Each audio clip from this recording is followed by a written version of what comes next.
Good morning. मैं doctor सरिता Kumawat, home science की associate professor, आपको एनवायरनमेंट साइंस पर्यावरण विज्ञान पढ़ा रही हूँ। और इस विषय में हमने कुछ लेक्चर्स पढ़ लिए हैं और इन दिनों जो हम नेचुरल रिसोर्सेज में पढ़ाई कर रहे हैं, जो लेक्चर्स ले रहे हैं, वो है एनर्जी रिसोर्सेज।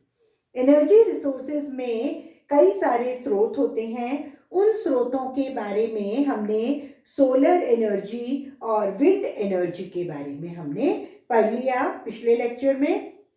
और आज का जो लेक्चर है वो है एनर्जी रिसोर्स में दो तरह के हैं, नवीनकरणीय अनवीनकरणीय। और नवीनकरणीय में मैंने आपको बताया था कि 5 तरह के हैं। तो पहला सोलर एनर्जी पढ़ लिया, विंड एनर्जी हमने पढ़ लिया नवीनकरणीय में। और तीसरा अब आज हम पढ़ रहे हैं ओशियन एंड टाइडल एनर्जी, समुद्री और ज्वार ऊर्जा। चूंकि ये नवीनकरणीय क्यों है? रिन्यूएबल, अपने आप वापस से बन जाती है। सूरज की जो ऊर्जा है, सोलर एनर्जी, वो भी वापस से बन जाता है, इसलिए वो रिन्यूएबल है। और दूसरा हमने विंड एनर्जी पढ़ा, तो हवा भी वापस से रीगेन हो जाती है, पुनः स्थापित हो जाती है, इसलिए वो भी रिन्यूएबल है। तो आज हम तीसरा रिन्यूएबल एनर्जी पढ़ रहे हैं, समुद्री और ज्वार ऊर्जा, ओशियन एंड टाइडल एनर्जी। चूंकि समुद्र जो है वो एक असीमित भंडार है, जल का असीमित भंडार है। वहां इतना जल है कि उस जल को हम ऊर्जा के रूप में यूज कर सकते हैं। और जब समुद्र में जल तरंगे होती है, ज्वार भाटा होता है, या फिर समुद्र के जल का तापमान का अंतर आ जाता है, गर्म और ठंडा, या फिर उसके जल के घनत्व में अंतर आता है, तो ये सब जो कारण है समुद्र के जल में, वो समुद्री ऊर्जा उत्पन्न करने के कारण होते हैं। इसलिए समुद्री ऊर्जा को हम 5 प्रकार से प्राप्त कर सकते हैं। तो 5 प्रकार से कौन सा है? पहला है समुद्र तापीय ऊर्जा परिवर्तन, दूसरा है लवणता में अंतर से प्राप्त ऊर्जा, तीसरा है ज्वार ऊर्जा टाइडल एनर्जी, चौथा है तरंग ऊर्जा वेव एनर्जी, और पांचवा है समुद्री धाराएं ओशियन करंट्स। 5 प्रकार से हम समुद्री और ज्वार ऊर्जा को प्राप्त कर सकते हैं। तो पहला जो है वो है OTEC, ocean thermal energy conversion, यानी समुद्र तापीय ऊर्जा परिवर्तन। इसमें क्या होता है कि जो समुद्र की जो सूर्य की जो किरणें होती है, सन्स रेज, वो समुद्र के जल के ऊपर पड़ती है, और सन्स रेज समुद्र के जल को गर्म कर देती है। लेकिन वो जो ताप होता है वो कम या ज्यादा भी हो सकता है। तो ये जो समुद्र के जल का जो तापमान है, जो बढ़ गया है, तो ये तापीय ऊर्जा विद्युत ऊर्जा में परिवर्तित हो जाती है। और कौन सी प्रक्रिया से? ओशियन थर्मल एनर्जी कन्वर्जन, यानी इसको हम OTEC कहते हैं। कैसे होगा? क्योंकि जब सूरज की किरण समुद्र के जल के ऊपर पड़ती है, तो जो ऊपर का तापमान है जल का, वो तो ज्यादा गर्म होता है, सतह का पानी ज्यादा गर्म होता है, और जो बिल्कुल नीचे गहरा जल जो है उसका तापमान कम होता है। तो कम तापमान और अधिक तापमान, तो तापमान में भिन्नता के कारण विद्युत ऊर्जा उत्पन्न होती है OTEC के प्रक्रिया के द्वारा। OTEC प्रक्रिया जो है वो 2 प्रकार की होती है, एक ओपन, एक क्लोज्ड। एक होती है बंद चक्र OTEC संयंत्र।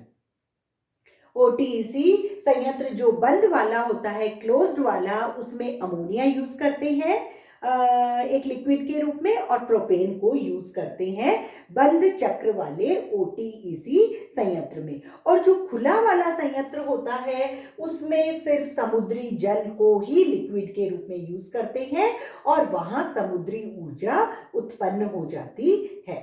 दूसरी प्रकार का जो समुद्री ऊर्जा उत्पन्न होती है वो है लवणता में अंतर से प्राप्त ऊर्जा, यानी energy from difference in salinity. जो सैलिनिटी है, जो लवणता होती है जल की, अगर वो उसमें डिफरेंस होता है, कहीं लवणता ज़्यादा है, कहीं लवणता कम है, तो वहाँ ऑस्मोटिक प्रेशर हो जाता है, परासरणीय दाब बन जाता है। अधिक से कम की तरफ जब समुद्र का जल जाता है तो ऑस्मोटिक प्रेशर के कारण ऊर्जा बनती है, और यहाँ जो परासरणीय दाब है, ऑस्मोटिक प्रेशर है, वो ऊर्जा का स्रोत बन जाता है। तीसरी प्रकार का जो कारण है समुद्री ऊर्जा बनाने का, वो है ज्वार ऊर्जा यानी टाइडल एनर्जी। टाइडल एनर्जी में टाइड्स होती हैं, तरंगे होती हैं, ज्वार होती है। तो ये जो टाइड्स होती हैं, ये किस लिए बनती है? ये पृथ्वी के घूमने, पृथ्वी के घूर्णन के कारण, चंद्रमा और सूर्य के गुरुत्वाकर्षण के कारण, इन सब के कारण जो टाइड्स हैं वो बनती हैं।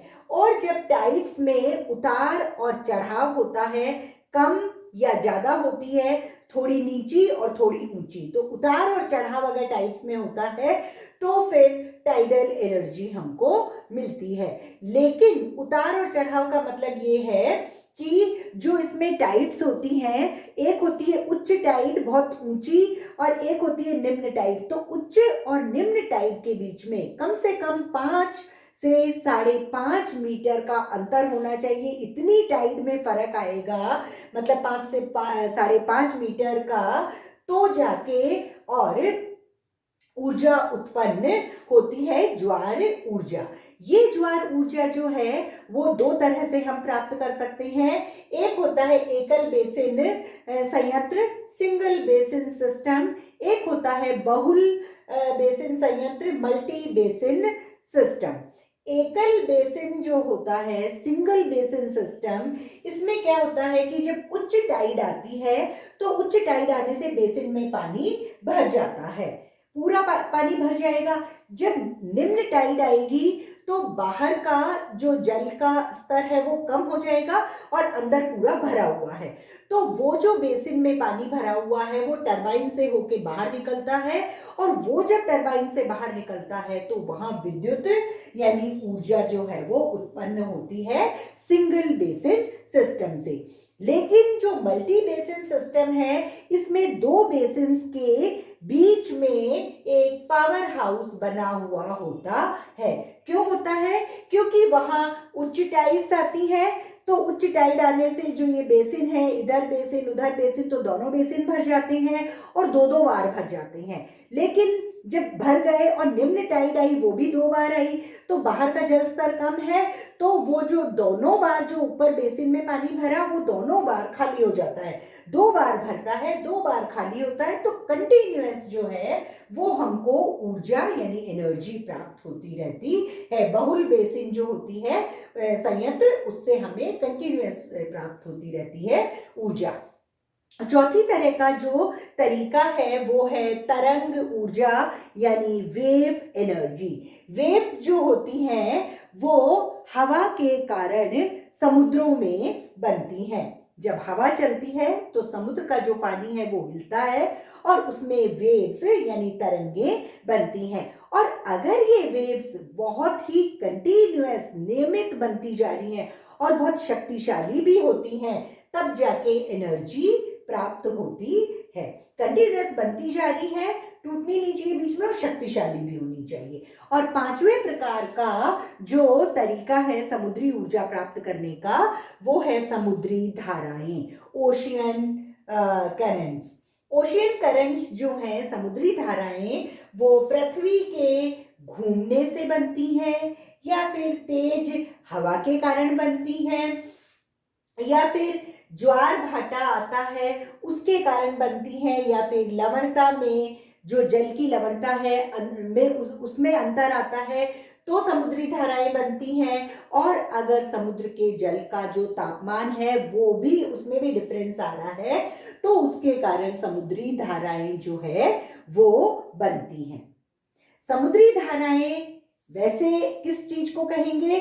समुद्र में जो पानी है वो बह रहा है, बहते हुए पानी को, या फिर जो घूमता हुआ पानी है उसे समुद्री धाराएं यानी ओशियन करंट्स कहते हैं।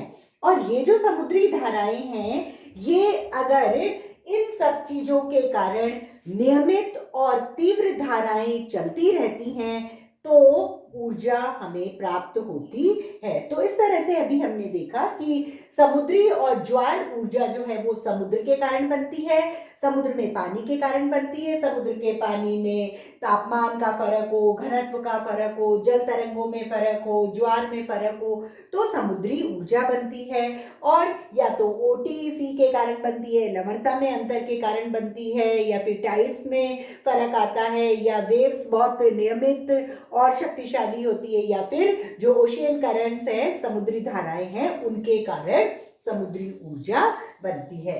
तो ये था ऊर्जा स्रोत में नवीनकरणीय रिन्यूएबल एनर्जी सोर्सेज में तीसरा सोर्स। पहला हमने सोलर एनर्जी पढ़ा, दूसरा विंड एनर्जी, और ये तीसरा है ओशियन और टाइडल एनर्जी। फोर्थ जो रिसोर्स है वो हम नेक्स्ट टर्न पे पढ़ेंगे।